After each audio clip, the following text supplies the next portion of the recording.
एक चीज समझ लीजिए, ड्राइवर कितना ही अच्छा हो, अगर गाड़ी घटिया है तो यात्रा सुरक्षित हो सकती है क्या? जोर से बोलिए जरा। ड्राइवर अच्छा हो लेकिन गाड़ी घटिया हो, यात्रा सुरक्षित हो सकती है? मिस्त्री अच्छा हो लेकिन बिल्डिंग मटेरियल खराब हो, घर सुरक्षित हो सकता है?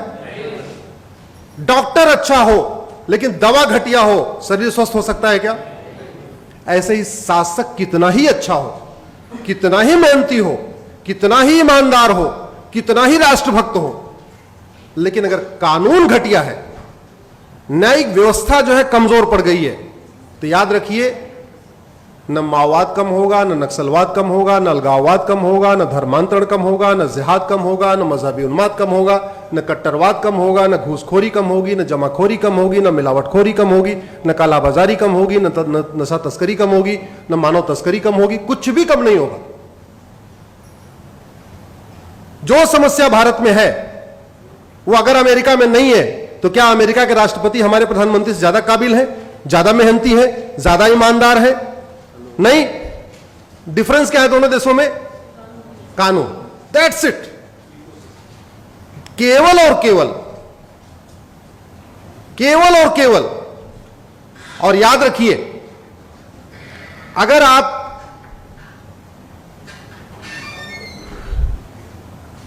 इसको सुधारेंगे नहीं तो कुछ भी ठीक नहीं हो, कुछ भी ठीक नहीं हो सकता। आखिर क्या कारण है भारत में रोहिंग्या बांग्लादेशी घुसपैठिए आते हैं? एक मेरी पीआईएल चल रही है, माननीय विकास सिंह जिसमें अपियर भी करते हैं।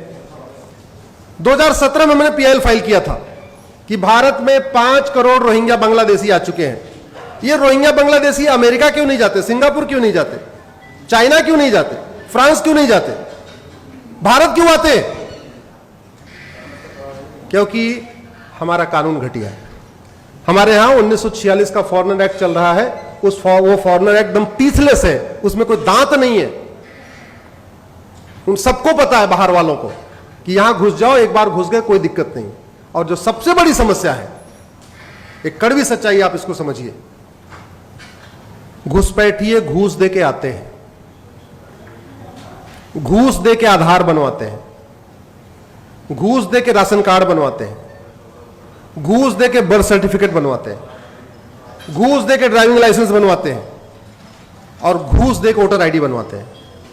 अब सवाल यह है कि भारत में लोग 2-2, 3-3 हजार रुपए दे के 5-5, मतलब 10-12 हजार रुपए में 5-6 डॉक्यूमेंट तैयार करा लेते हैं।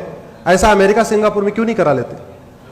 क्योंकि हमारे यहां आप फर्जी डॉक्यूमेंट बना दीजिए आधार, अब वो आधार आपने फर्जी बनाया है, यह सिद्ध करने के लिए कम से कम डिस्ट्रिक्ट कोर्ट से लेकर सुप्रीम कोर्ट तक आपको लड़ना पड़ेगा। हमारे यहां लोग फर्जी पासपोर्ट बना के क्यों, कैसे दे देते हैं? फर्जी ड्राइविंग लाइसेंस, घर बैठे बैठे ड्राइविंग लाइसेंस मिलता है कि नहीं मिलता? घर बैठे बैठे और वोटर आईडी आती है, घर बैठ के आपके आधार आता है, घर बैठ के आपका राशन, सारे डॉक्यूमेंट कैसे आ जाते हैं? इसलिए मैं फिर से कह रहा हूं कि अगर आप वास्तव में इस देश को सुधारना चाहते हैं, हम चाहते हैं इस देश में रूल ऑफ लॉ हो, इस देश में कानून का शासन हो, तो सबसे पहले हमें कानून बदलना पड़ेगा, और जिसकी कोई लागत नहीं है, जिसकी कोई लागत नहीं है। कानून बदलने की कोई लागत नहीं है। हम हजारों करोड़ रुपए खर्च करके हाईवे बना लेते हैं, हजारों करोड़ रुपए खर्च करके एयरपोर्ट बना लेते हैं, हजारों करोड़ खर्च करके हम रेलवे लाइन की बिछा लेते हैं, लेकिन हम कानून नहीं बनाते जो फ्री में बन सकता है। 1 लाख करोड़ रुपए खर्च करके आप हाईवे बनाएंगे, ज्यादा से ज्यादा उसमें 1 करोड़ लोगों को बेनिफिट होगा। 1 लाख करोड़ रुपए खर्च करके आप मुंबई दिल्ली का एक्सप्रेसवे बनाएंगे, उस पे 1 करोड़ लोगों को फायदा होगा, उतने लोग चलेंगे। लेकिन आप फ्री में अच्छा कानून बना दीजिए, 140 करोड़ लोगों को फायदा होगा। भारत में जुडिशियल रिफॉर्म खर्च करने पे ज्यादा से ज्यादा 10,000 करोड़ का खर्चा आएगा, मैक्सिमम 10,000 करोड़। इतना तो हमारे देश में चुनाव के बाद लोग मुफ्त में बांट देते हैं। कोई कलर टीवी बांट रहा है, कोई वॉशिंग मशीन बांट रहा है, कोई जो है मंगलसूत्र बांट रहा है, किसी किसी राज्य में अलग अलग, कोई किसी राज्य में लैपटॉप बांटा जा रहा है, किसी राज्य में स्मार्टफोन बांटा जा रहा है, कुछ न कुछ फ्री में बांटा जा रहा है। ये कितने दुख की बात है हम आजादी की 75वीं वर्षगांठ मना रहे हैं। हमारा थाना आज भी अंग्रेजी कानूनों से चलता है, हमारी तहसील आज भी अंग्रेजी कानूनों से चल रहा है, हमारा जिला आज भी अंग्रेजी कानूनों से चल रहा है, हमारा हाई कोर्ट आज भी अंग्रेजी कानूनों से चल रहा है, हमारा सुप्रीम कोर्ट आज भी अंग्रेजी कानूनों से चल रहा है। हम इतने सक्षम नहीं हुए कि हम अपना कानून अपने हिसाब से वर्तमान रिक्वायरमेंट के हिसाब से बना ले। मंगल पे जाने की तैयारी, चंद्रमा पे पहुंच गए, मंगल पे तैयारी चल रही है, बड़े बड़े रॉकेट लॉन्च कर दिए, लेकिन मैकाले का बनाया हुआ 1860 का इंडियन पिनल कोड हम नहीं बदल पाए। मैं भी अमेरिका का फेडरल पिनल कोड पढ़ रहा था, तो मैं उसमें कंपेयर कर रहा था कि जो घटना उदयपुर में हुई है, अगर यह घटना अमेरिका में हुई होती तो कितनी सजा मिलती।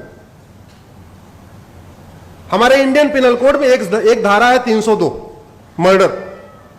पति पत्नी को मारे तब भी 302, भाई भाई को मार दे तब भी 302, सड़क पर रोड रेज हो जाए तब भी 302, आतंकवादी मार दे तब भी 302, एक बिस्वा जमीन की लड़ाई हो जाए, मर्डर हो जाए तब भी 302, 10 बीघे जमीन की लड़ाई मर्डर हो जाए तब भी 302।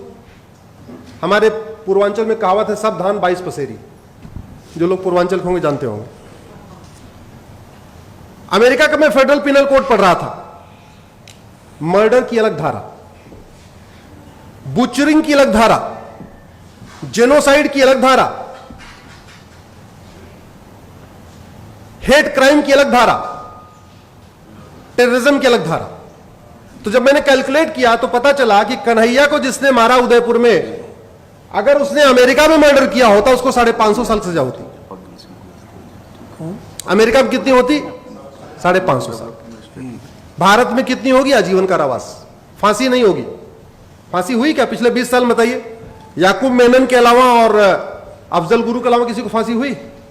जबकि हर हफ्ते एक दो लोगों को मार दिया जाता है, नहीं हुई फांसी।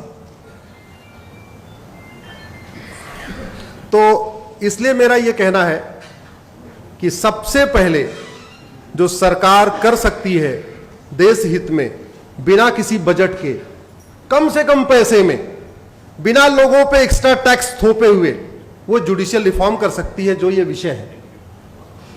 और जहां तक बात करप्शन की है, केंद्र और राज्य का टोटल बजट 70 लाख करोड़ रुपए है। कितना है भैया?